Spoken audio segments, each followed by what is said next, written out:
Morning, everyone. It's 10 o'clock, so we shall make a start. We'll go straight on to item 2 of the agenda, which is minutes of the previous meeting. I'll take the minutes as read. Do members have any points of accuracy that they'd like to point out?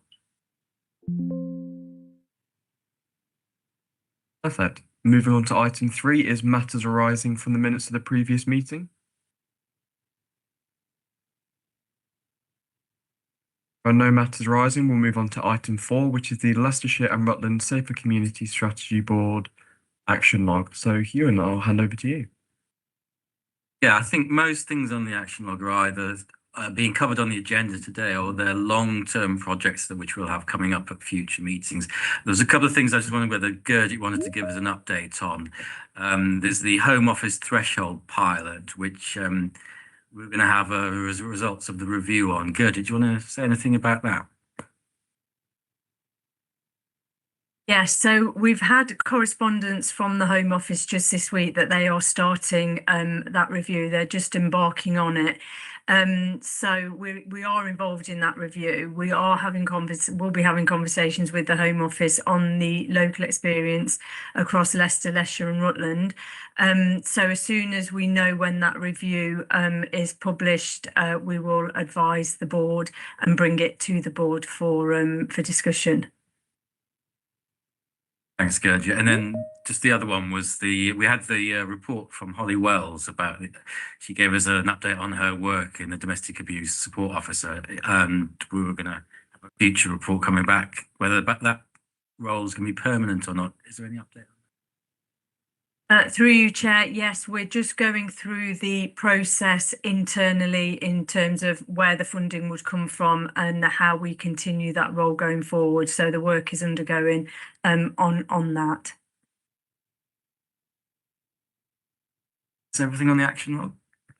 Thank you very much. We'll move on to item 5, which is declarations of interest. So are there any interests in respect to items on the agenda that members wish to declare?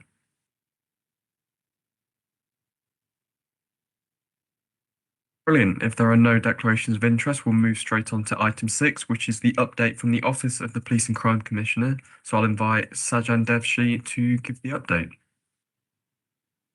Thank you, Chair. If it's okay to take the report as read, there's not a huge amount in there. I think the only update that came after is obviously the announcement around the OPCC offices. We don't really know what I suppose how this is going to unfold, so we're just waiting to obviously get more guidance. It's probably going to be a while until this becomes clear. My understanding is probably in the next 12 months this will start to kind of take shape in terms of what the future structure, I suppose, kind of looks like, really, or whether it'll be a combined mayoral authority, and I suppose that's dependent on devolution, everything that's happening there, or whether it'll be this board. So that's the only additional thing that wasn't included in this report. If there's any questions anyone has, I can try and answer. I can take some back if need be as well. Perfect. Thank you very much, Sajan. I'll open the floor to any questions from members.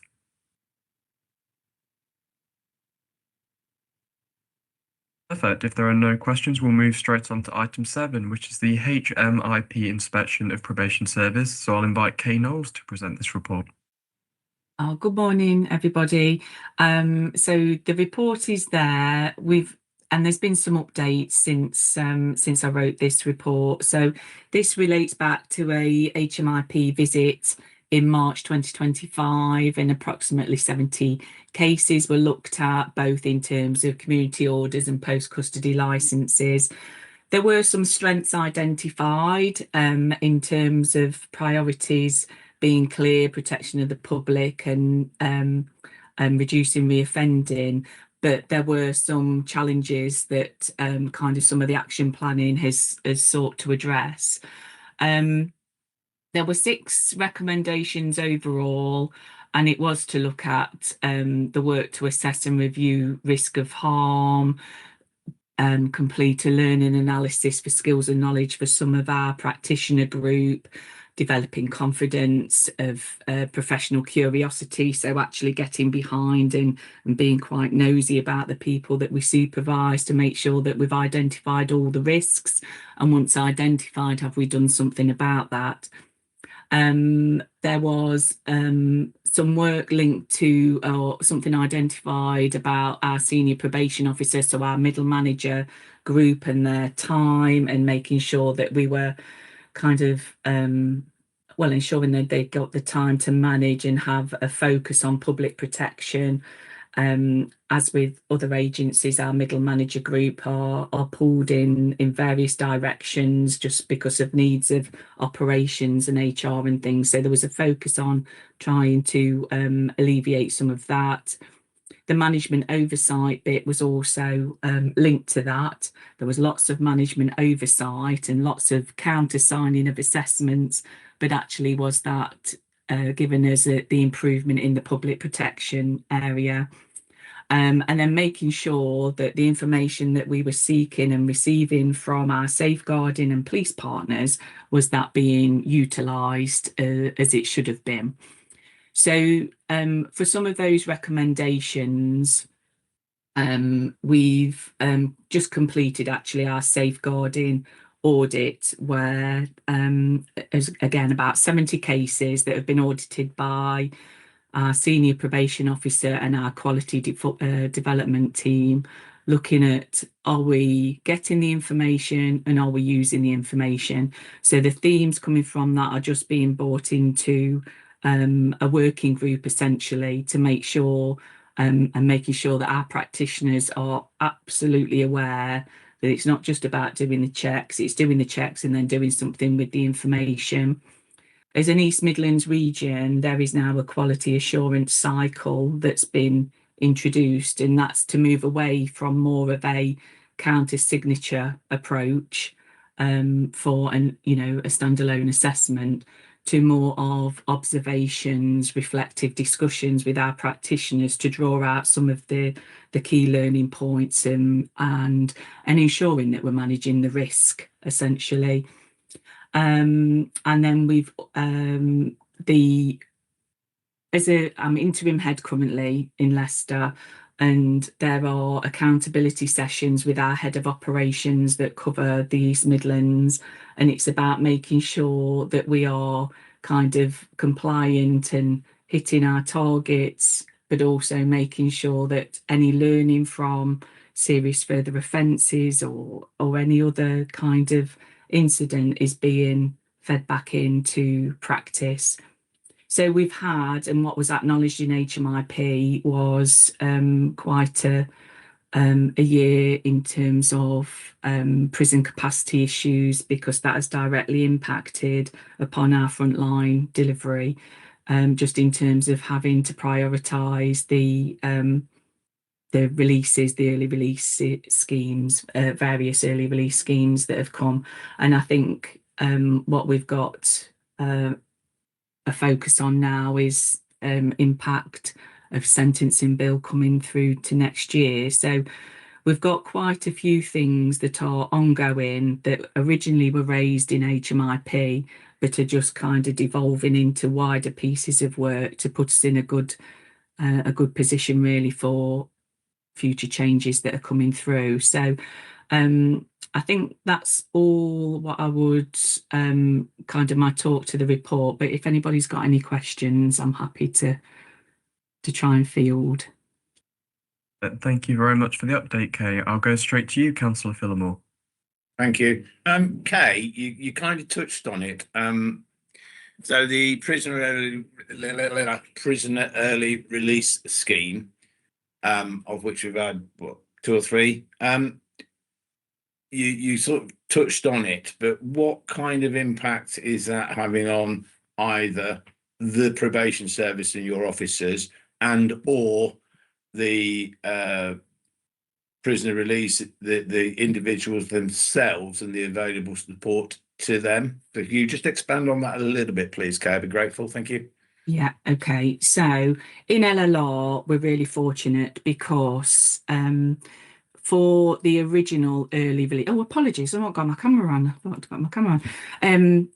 For the original early release scheme, which was linked to the standard determinate sentences, LLR, police and probation put together an early release hub, and it worked really well. And that that kind of facilitated all partners coming around the table to look at the individual releases and to make sure that as much support was in place as possible. So there was health partners. It went across the whole landscape. It was a really good example of multi-agency working. When the SDS 40 early release scheme finished, and we were then into the next early release scheme, it's just escaped me for the second. We'd got a plan and a blueprint in place that we've just rolled out again. As part of that, HMPPS had got very clear direction of, have we considered the victims? Is there accommodation? Is there duty to refer? Have we got drug treatment partners involved? Have they got appointments set up? Have they got their first appointment set up with probation? So it was a bit of a holistic approach to all those releases. And that's something that I think is quite unique to LLR. I'm not aware of any other areas. I mean, partners might, working across different regions might have a different view. I'm certainly not aware. So that hub and that blueprint has absolutely put us in good stead in LLR to make sure everybody is around the table. Does that answer your question? It does, thank you, Kay. Can I ask a supplementary, please, Chair? Of course. And it's the worst question, of course, Kay, is so with that early release scheme, have we seen what kind of impact or experience have we seen with reoffending of those early release individuals? Might not be something you know directly as probation, but I'm just curious if we do know anything. So I don't know figures. I don't know that. So I've got to be absolutely transparent about that.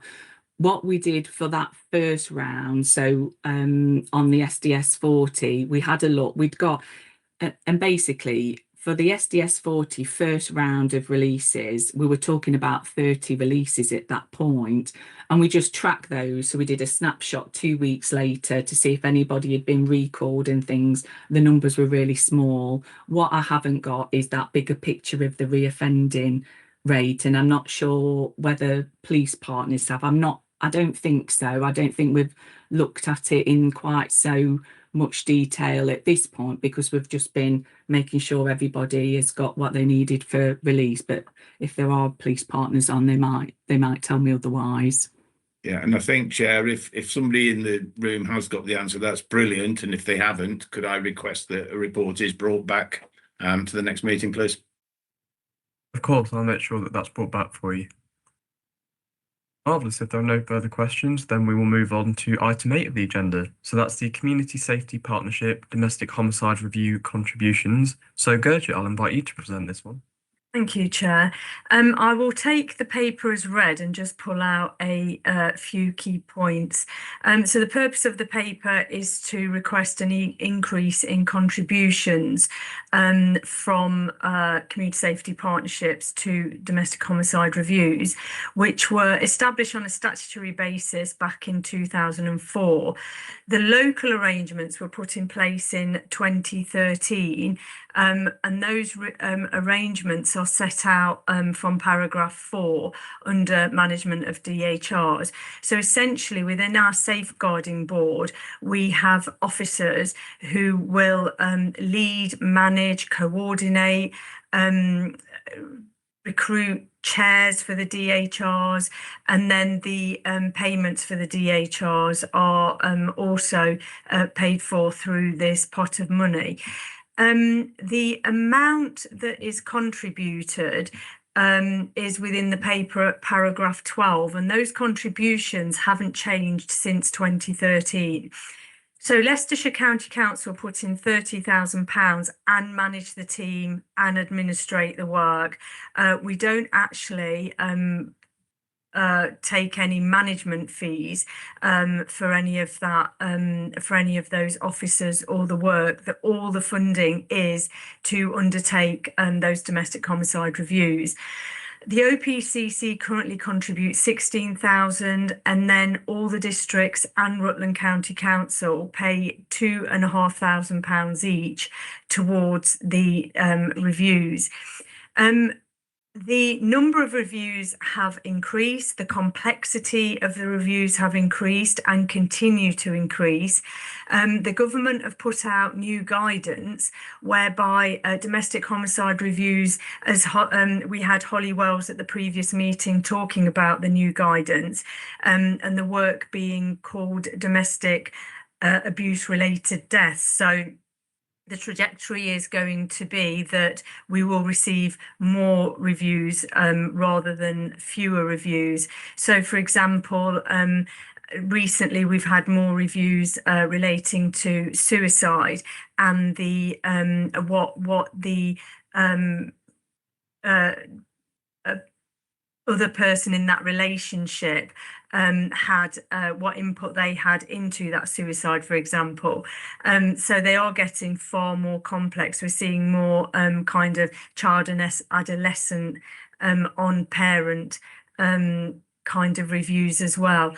So the recommendation is at paragraph 18 for the board to note the contents of the report and for the board to approve the proposal of an increased contribution to £5,000 per community safety partnership. It might be worth just noting here that we have had conversations with officers from across the districts, boroughs and Rutland prior to this paper being submitted here, and there was agreement from officers to the contribution, and I think this is because they see the benefit of the board and the number of reviews and the complexity of reviews that are currently we're currently seeing. Thank you, Chair. Thank you very much, Gurjit. I will go straight to you, Councillor Fillmore. Thank you, Chair. Gurjit, DHR is absolutely essential, critical, have to be done properly. And yes, we are seeing more complex and more cases. But if I understand the report properly, all the increased costs that you're seeking are being assigned to the district to borough councils with no increased contribution from the county. Is there a particular reason for that, please? Yeah, I mean, one of the reasons is the amount that the county council already put in. The second reason is because so I'm now getting involved in DHRs and I previously didn't, and members of my team. So maybe to be fair, that's a good challenge. I perhaps should have made more of that in the report, but there is more officer contribution through the county council than there previously was because of the complexity of it all, and also the amount that that is being requested, £2,500 per review. On average, those reviews just for the chairs are costing approximately £15,000. And then if you look at the on costs of officer time, the length that these reviews are now taking, they're multi-agency reviews. We have the voluntary sector on those groups. We have health on those groups. We call in specialists into those groups because they are becoming so much more complex. So that was the reason for that. So if I may, Chair, Gurjit, going back in time, the original, 30k, 16k, 20k, there must have been some basis of proportionality there. So why is that now changing? I think it's because we've looked at the figures and the amount that the county council, we have talked to the OPCC. There is no further funding there at all towards this, towards the DHRs. The county council, as I said when I presented the report, we don't charge any management fees. The statutory duty is on the CSP chair. It's not on the county council, yet we still contribute £30,000.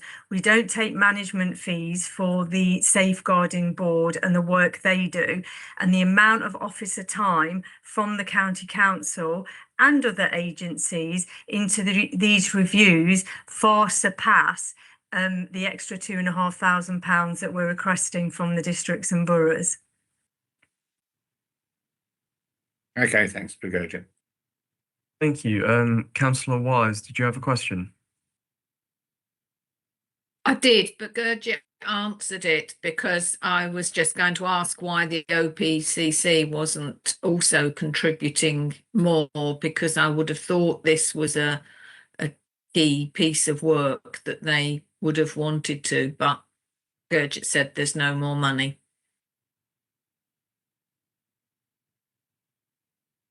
Sajjan, please.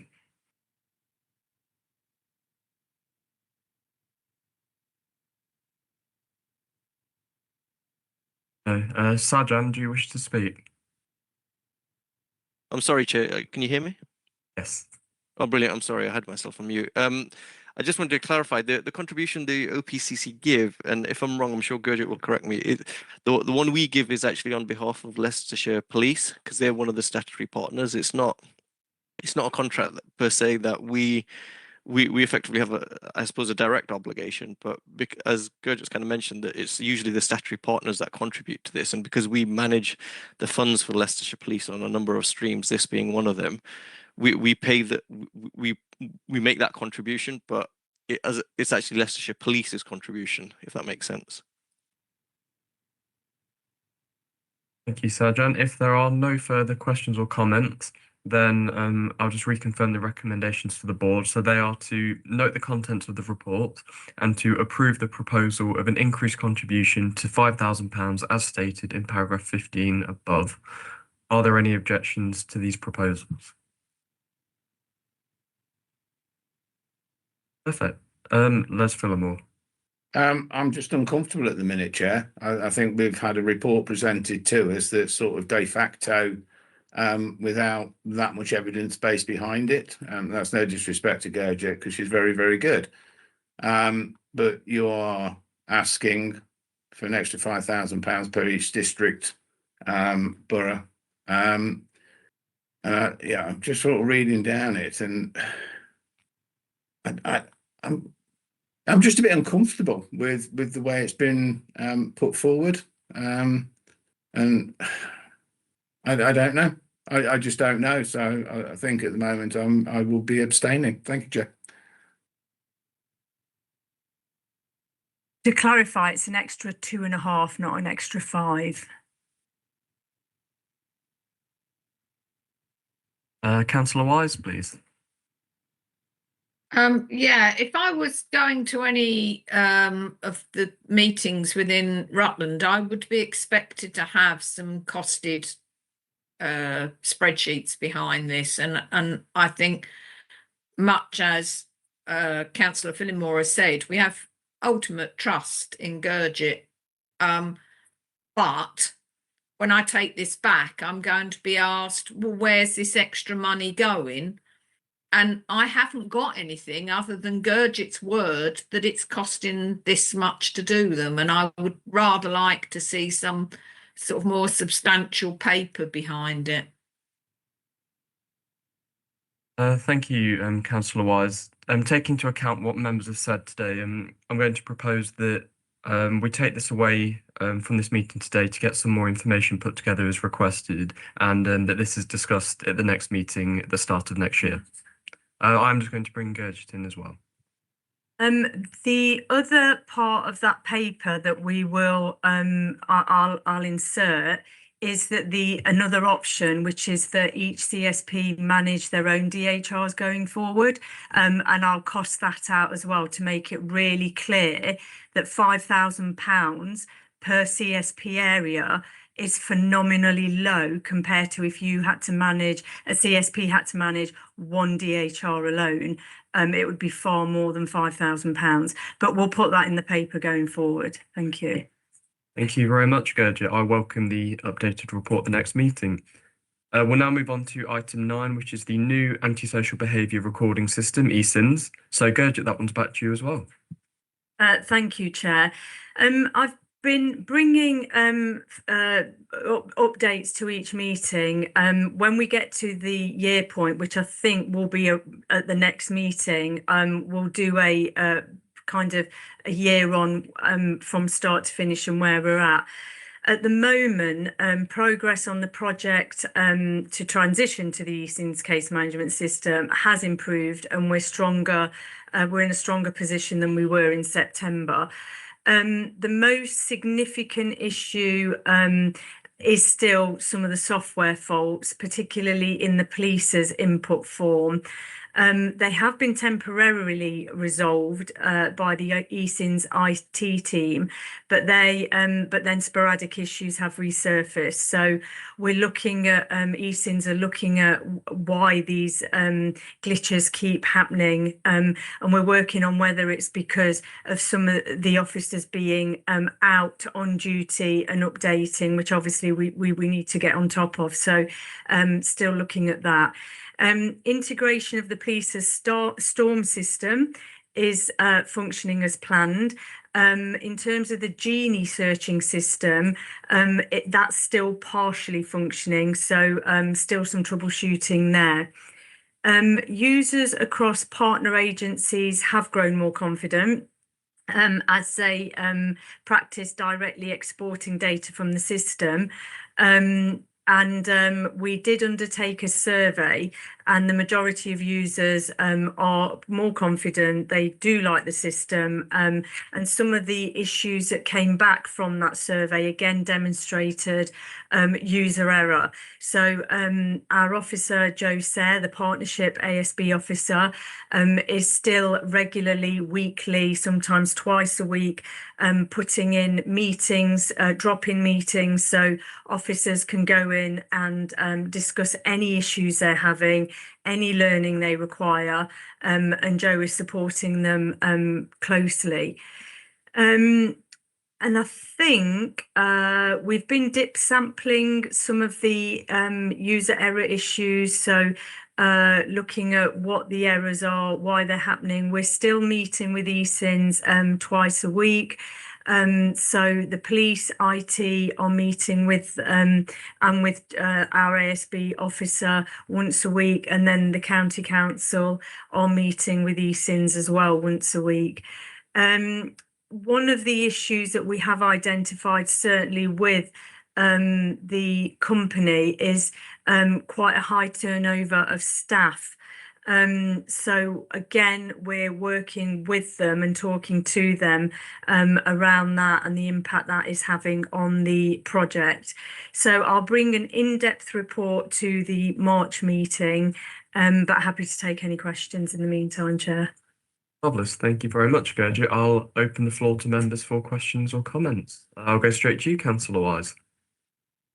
Thank you. As I understood it, we were one of a number of authorities moving to this system. Are other authorities also having the same number and type of problems as we are? Thank you. It's a really interesting question, and no, they're not. And this is because the ASB partnership across Leicester, Leicestershire and Rutland is far more advanced than any other area.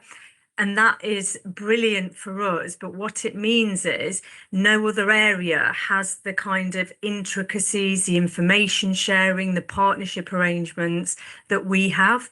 And that actually has caused nobody's ever done it like we have before. And some of the other areas are looking at what we're doing, and they see our area as where they want to be. We're kind of leaders in our field. So that's why we've had some of these problems, because we're far more advanced. The partnership is far more advanced than any other area. So it's a good place to be, but it's brought with it some complexities for the system. Councillor Phillimore, please. Blimey, it's not often you hear that in local government, isn't it? They were ahead of the curve. Blimey. No, well done, Gurjit. I've only actually got one question, really. So when this was first starting to be looked at, there were a lot of aspirations and how the new system would be more spontaneously informative. So I seem to remember specifically if a police officer was entering some information about an individual and that individual had got previous records, it would automatically flash up. Do you know if we're achieving that level of fluidity and responsiveness from the system yet? I think to be completely transparent and honest, what we're trying to do at the minute is embed and get right almost the basics and ensure it's working 100% all of the time. We're starting to look at development and we're starting to work towards some of that. So it is in areas, but not everywhere. But there's other sorts of development now that we're starting to look at as well. So I'm hopeful that once we get past the 1 year mark and the system is embedded, that we can start really looking at what we can do over and beyond and differently. So we're getting there, but I don't think we're there yet. You're ahead of the curve anyway, Gurjit. So well done. It's a great news story, no matter what. Marvellous. Thank you all. If there are no further questions, we'll move on to item 10, which is the Safer Communities Performance 2025 to 26 Quarter 2. So, Anita Chavda, I'll invite you to present this report. Thank you, Chair. I'll take it that the report part of it has been read. It's 12-month trajectory, as always. I just wanted to also note here that the dashboard has been updated as a whole process has been simplified by our business intelligence team. And the reason behind this is that the previous format was quite complex and led to capacity issues within the team. However, the simpler dashboard, which is in the Excel format, which I will bring up in a moment, includes all the information that you've previously received. The only difference is there isn't that drop-down option to look at each of the field, but now it's all on one page. And they have also provided a key so that there's ease of reference in terms of how we're reading the information. Before I bring the dashboard up, also, if members were still interested in the Tableau information, which looks at domestic abuse, hate, and antisocial behaviour in more detail, that still exists, and that's in the body of the report for your information. So I'm just going to bring the new version up.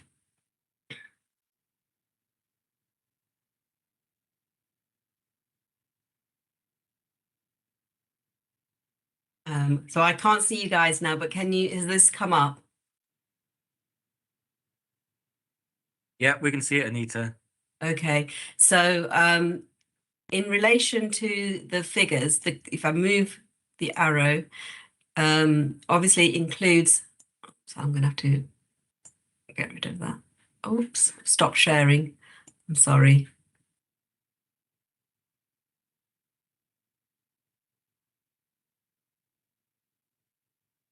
Oh, it's total. Oh, there we go. There's a key at the far end on your left, which I can't see because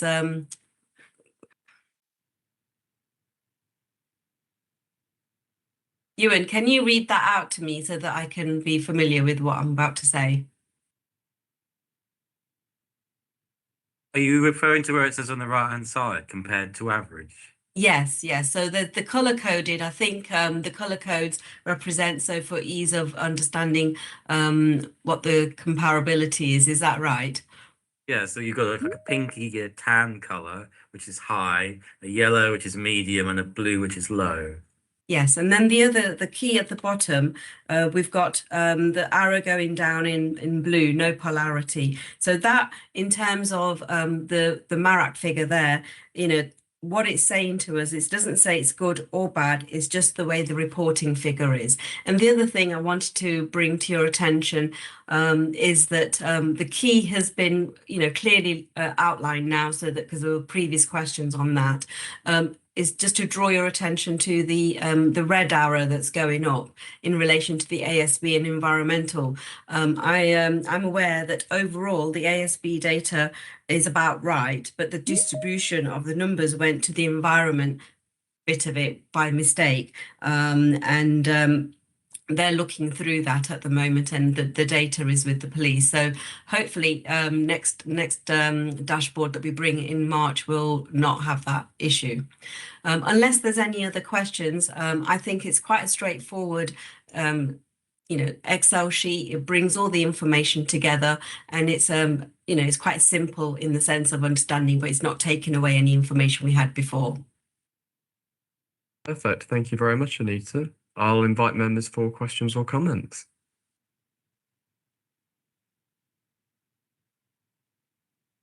Perfect. If there are no further questions, that brings us on to item 11, which is other business. So are there any other items of business that members wish to bring before the board today? Perfect. Moving on to item 12, that's for the date of the next meeting. So the next meeting of the board will take place in person on Thursday, the 26th of March, 2026 at 10 a.m. in the Spark and Hoe Committee Room at County Hall, Glenfield. There will not be an option for remote attendance.